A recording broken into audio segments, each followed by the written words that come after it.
یقیناً اس دھرتی سے ہی غزوہ ہند لڑا جائے گا، جس کی بشارت میرے اور آپ کے آقا و مولا حضور نبی رحمت صلی اللہ علیہ وسلم نے دی، اس کو بہترین غزوہ قرار دیا گیا ہے۔ حضرت ابو ہریرہ رضی اللہ تعالیٰ عنہ فرماتے ہیں، وعدنا رسول اللہ صلی اللہ علیہ وسلم غزوۃ الہند، حضور علیہ السلام نے ہم سے غزوہ ہند کا وعدہ فرمایا ہے۔ اور اب حضرت ابو ہریرہ کے اپنے لفظ سنیے، فَإِنْ أَدْرَكْتُهَا أُنْفِقُ فِيهَا نَفْسِي وَمَالِي، کہا اگر میں اس غزوے کو پالوں تو میں اپنا سارا مال اور جان قربان کر دوں، اور اگر وَإِنْ قُتِلْتُ كُنْتُ أَفْضَلَ الشُّهَدَاء، اور اگر میں شہید کر دیا جاؤں تو پھر میں افضل الشہداء کہلاؤں۔ یہ حضرت ابو ہریرہ رضی اللہ تعالیٰ عنہ کی آرزو ہے۔ اور دوسری روایت حضرت ثوبان مولا رسول اللہ صلی اللہ علیہ وسلم، حضور کے غلام حضرت ثوبان سے مروی ہے، قال رسول اللہ صلی اللہ علیہ وسلم، کہتے ہیں رسول کریم صلی اللہ علیہ وآلہ وسلم نے ارشاد فرمایا، اصابتان من امتی احرزہم اللہ من النار، میری امت کے دو گروہ ہیں جن کو اللہ نے جہنم کی آگ سے آزاد کر دیا ہوا ہے۔ وہ دو گروہ کون کون سے ہیں؟ اصابت تغزو الہند و اصابت تکون مع عیسی ابن مریم، کہا ایک وہ گروہ جو ہند میں غزوے میں شامل ہوگا، اور دوسرا وہ گروہ کے جو حضرت عیسیٰ علیہ السلام کے ساتھ دجال کے مقابلے میں لڑے گا۔ ان دو گروہوں کو اللہ نے جہنم کی آگ سے آزاد کر دیا ہوا ہے۔ میں فیصل آباد میں گفتگو کر رہا تھا تو مجھے ایک نوجوان نے کہا کہ یہ غزوہ کیسے ہوگا؟ غزوہ تو ہوتا جس میں حضور شریک ہوں، تو جس میں حضور شریک نہیں ہوتے تھے تو ان جنگوں کو سریہ کہا جاتا تھا، تو یہ غزوہ کیسا ہوگا جبکہ قرب قیامت میں ہوگا؟ تو میں نے کہا یہ غزوہ اس معنی میں ہوگا کہ حضور علیہ السلام کی روحانی تائید اور آقا کریم علیہ السلام کی روحانی شرکت اس غزوے میں ہوگی، اور حضور خود قیادت فرمائیں گے۔ اور آقا کریم علیہ السلام نے اس وطن کے ساتھ اپنی محبتوں کو، اپنے پیار کو کئی مواقع پہ ظاہر فرمایا ہے۔ جن دنوں کے اندر 65 کی جنگ لڑی گئی ہے، کچھ لوگ جو مدینہ المنورہ میں حضور کے روضے کے آس پاس جھاڑو دیتے ہیں، انہوں نے باقاعدہ خواب دیکھے جو بعد میں بیان کیے اور پاکستان کے مختلف جرائد اور اخبارات میں چھپے، کہ 5 لوگ مواجہ شریف سے روضہ انور سے نکل رہے ہیں اور جنگی لباس پہنا ہوا۔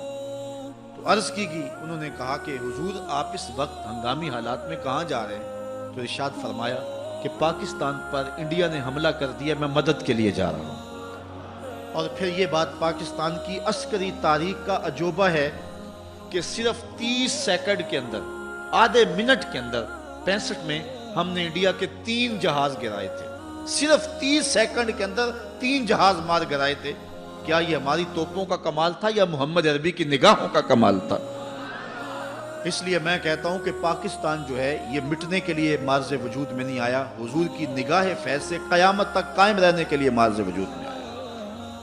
پاکستان ابھی دودھ پیتا بچہ تھا کہ انڈیا نے سازشیں شروع کر دی، لیکن اتنا طویل عرصہ ہو گیا۔ تو اس وقت پاکستان جس حالت میں ہے یہ پریشان کن حالات ہے، لیکن پھر بھی اللہ کا کرم ہے کہ آزاد ہے۔ وہ کیا کسی نے کہا تھا کہ ہر چند بگولا مستر ہے، ہر چند یہ خاک آباد سہی، ایک وجد تو ہے ایک رقص تو ہے، بے چین سہی برباد سہی۔ جو بھی ہیں ہم آزادی کی سانس تو لے رہے ہیں، لیکن اس وقت سے لے کر 64 سال ہوئے پاکستان کے خلاف داخلی اور خارجی سازشیں ہو رہی ہیں۔ عالمی غنڈے پاکستان کے وجود کو مٹانے کے لیے کوشاں ہیں، لیکن اللہ کے فضل سے دنیا کے خطے پہ آج بھی پاکستان موجود ہے۔ یوگوسلاویہ کی آپ پوزیشن دیکھیں، دنیا کی 5ویں بڑی آرمی تھی، لیکن جب عالمی طاقتوں نے اس کو برداشت نہ کیا تو 3 سال کے اندر اس کو ٹکڑوں میں بانٹ کے رکھ دیا۔ یوگوسلاویہ 3 سال کا جھٹکا نہیں سہ سکا، اور پاکستان 64 سالوں سے جو ہے وہ چرکے سہ رہا ہے۔ اور وہ تو اس نے نہیں کہتے تھے جس نے پاکستان بنا تھا، وہ کہتے ہیں یہ چند دنوں کی بات ہے، یہ ہماری جھولی میں آ گرے گا پاکستان پکے ہوئے پھل کی طرح، اور ہم سے بھیک مانگیں گے یہ لوگ۔ ان کے جو ہے وہ ٹی وی اینکر دیکھیں، ان کے جو ہے وہ صحافی دیکھیں، ان کے قوم کے لوگ دیکھیں، اور وہاں کے جو ہے وہ 2 قومی نظریے کے مخالفین جو ہے وہ کلمہ گو ہیں ان کو بھی دیکھ لیں۔ یہ پچھلے دنوں کے اندر ایکسپریس کے اوپر جو ہے وہ ایک انٹرویو جاری کیا گیا تھا اسد مدنی کا، اس کو آپ دیکھیں، جو ہے وہ نیٹ پہ جائیں اور جا کے ایکسپریس سے اس کے نام پہ لکھیں اور دیکھیں کہ اس نے کیا جو ہے وہ کہا ہے اور پاکستان کے بننے کی کیسے مخالفت کی ہے۔ وہ پوری ہندوستانی قوم وہ کس طرح پاکستان کے خلاف زہر اگل رہی ہے، اور ہم ان سے دوستی کا ہاتھ بڑھانے کے لیے بے چین ہیں۔ ہم اس کو بڑا بھائی سمجھتے ہیں اور اس کے ساتھ ہم تعلق رکھنا چاہتے ہیں، جب تک ہم دشمن کو دشمن نہیں سمجھیں گے اتنی دیر تک جو ہے وہ اپنے آپ کو مضبوط نہیں کر سکیں گے. باقی یہ بد نصیب لوگ، ان لوگوں کا مقدر، ان لوگوں کی قسمت ہی نہیں ہے کہ پاکستان کو آگے لے کے جائیں.